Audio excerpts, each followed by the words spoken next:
Bonjour, nous allons parler aujourd'hui du dépistage du col utérin. D'abord, remettons les choses dans le contexte. En France, nous avons chaque année 3000 nouveaux cancers et 1000 femmes qui meurent de ce cancer. Vous allez me dire, c'est pas si grave que ça, comparé aux accidents de la route ou à d'autres cancers où effectivement on est à des chiffres bien plus élevés. Mais regardez bien cette image. Pour aboutir à un chiffre pas très élevé, on est obligé de faire 30 000 conisations par an et on dépiste 235 000 cytologies anormales.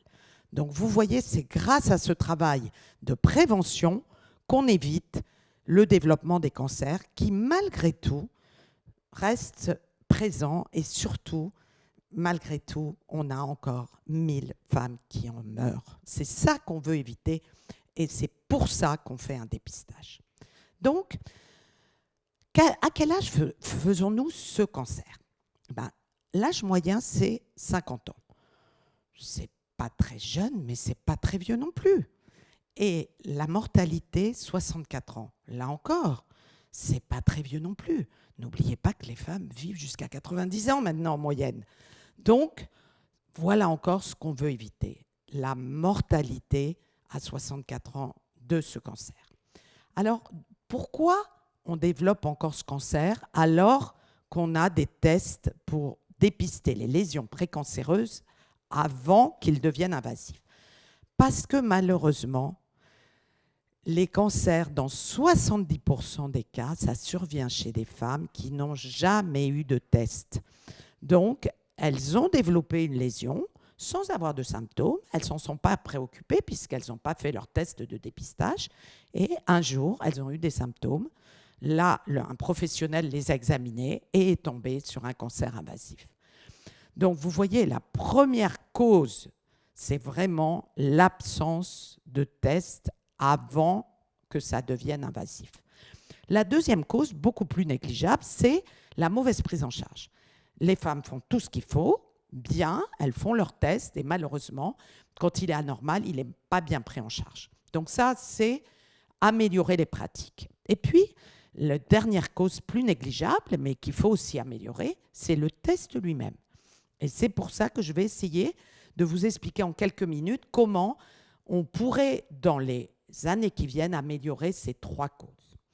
Alors maintenant, regardons la participation au dépistage. Ça, ce n'est pas les femmes qui ont un cancer, c'est l'ensemble de la population française. Eh bien, vous voyez que malheureusement, seulement 60% des femmes se font faire des tests. Quand on pense dans un pays soi-disant développé, on devrait aboutir au même pourcentage que dans tous les pays européens autour de nous, que ce soit le Portugal, l'Italie ou l'Angleterre. Eh bien, ils en sont à 80%. Donc, nous, 60%. Et encore, 60%, ce n'est pas réparti de manière uniforme selon l'âge. Vous voyez que de 25 à 50 ans, d'accord, il y a une assez bonne participation. Par contre, après, il y a une chute importante. Et là, qui peut descendre même à 30%. Donc, toutes les femmes sont concernées, quel que soit l'âge. Retenez bien ça, ce n'est pas parce que vous n'allez plus voir le gynécologue, parce que vous n'avez pas de symptômes ou vous ne voulez pas avoir d'enfant, que vous ne devez pas faire de test. Donc, les recommandations, toutes les femmes de 25 à 65 ans sont concernées. Elles doivent toutes avoir un test de dépistage à un rythme régulier. Je vais vous montrer, soit tous les 3 ans, soit tous les 5 ans, mais surtout régulièrement dans cette tranche d'âge. Alors, maintenant, qu'est-ce qu'on cherche à découvrir quand on fait ce test? On cherche à découvrir les lésions qui se développent très lentement, sans donner de symptômes, et qui, donc, mettent entre 5 à 10 ans avant que la patiente développe un cancer invasif. Donc, au début, vous voyez, c'est la partie verte du schéma. On a une infection à papillomavirus. C'est une infection extrêmement fréquente qui va régresser le plus souvent toute seule. Et donc, il ne se passe rien, pas de problème. Dans 10% de ces infections à papillomavirus, on va faire des petites anomalies cytologiques qui vont être induites par la multiplication du virus. Il se multiplie pour lui-même, il donne ce qu'on appelle une infection productive, mais on n'est pas du tout encore dans une vraie lésion précancéreuse. C'est le virus qui travaille pour lui-même. Et puis un jour, si on ne se préoccupe pas de cette infection productive qui peut persister, eh bien, on va faire ce qu'on appelle une infection transformante. Ça veut dire que les cellules vont se transformer dans leur forme de noyau et donc elles vont prendre des propriétés différentes et elles vont induire ce qu'on appelle une lésion précancéreuse qui peut envahir le tissu sous-jacent. Donc c'est ça qu'on veut éviter.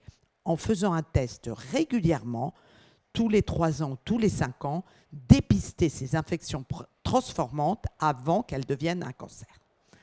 Donc vous voyez ces schémas, ça vous redéfinit les tranches d'âge pour prévenir le cancer. Entre 11 et 14 ans, on se fait vacciner pour produire des anticorps qui vont vous protéger contre l'infection à papillomavirus quand vous allez le rencontrer au cours des premiers rapports sexuels. Donc ça, c'est la prévention par la vaccination. Le dépistage, c'est après.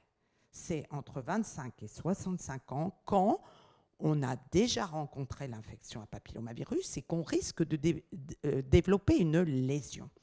Et donc, on va commencer à 25 ans parce que c'est l'âge où les premières lésions précancéreuses apparaissent.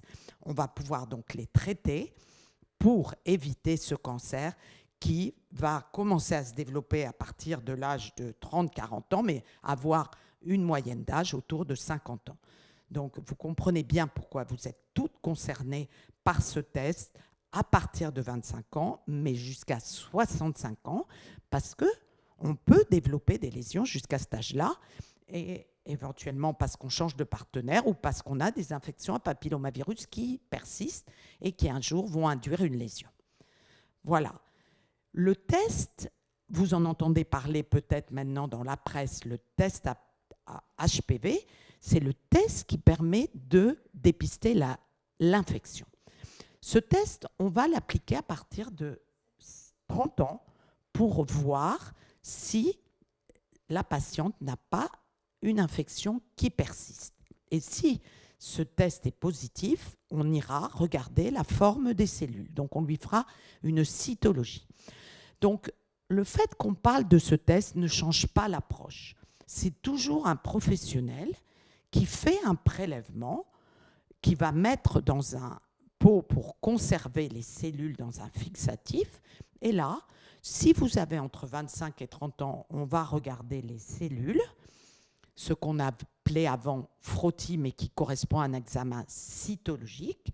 Si on a plus que 30 ans, on va regarder la virologie, donc la présence d'une infection HPV. Si elle est présente, on ira voir la forme des cellules. Donc, vous ne compliquez pas la vie sur cet algorithme, c'est juste pour vous expliquer qu'on fait un changement pour avoir le meilleur test selon l'âge. Mais pour vous, ça ne change rien, c'est toujours un prélèvement sur le col utérin. Et donc, on va aussi organiser ce dépistage. Ça, c'est vraiment pour augmenter la couverture. C'est pour ces 40% de femmes qui ne viennent pas se faire dépister. Donc, on va inviter ces femmes et si vous faites partie de cette population, répondez aux invitations car ça permettra de vous mettre en contact avec un professionnel qui vous fera ce prélèvement et qui l'adaptera en fonction de l'âge. On va aussi donc améliorer la qualité de ce dépistage en adaptant le test selon l'âge, cytologie avant 30 ans, test HPV après 30 ans. Et donc, on espère réduire les inégalités puisque on va faire beaucoup de lieux de prélèvement, que ça soit bien sûr grâce aux gynécologues, mais aussi grâce aux sages-femmes et grâce aux généralistes ou grâce aux laboratoires qui feront des prélèvements. Donc vous voyez, avec toutes ces actions, on espère vraiment que le dépistage va marcher et qui va s'améliorer pour toutes celles qui déjà se faisaient prélever régulièrement. Merci et j'espère que vous êtes convaincus.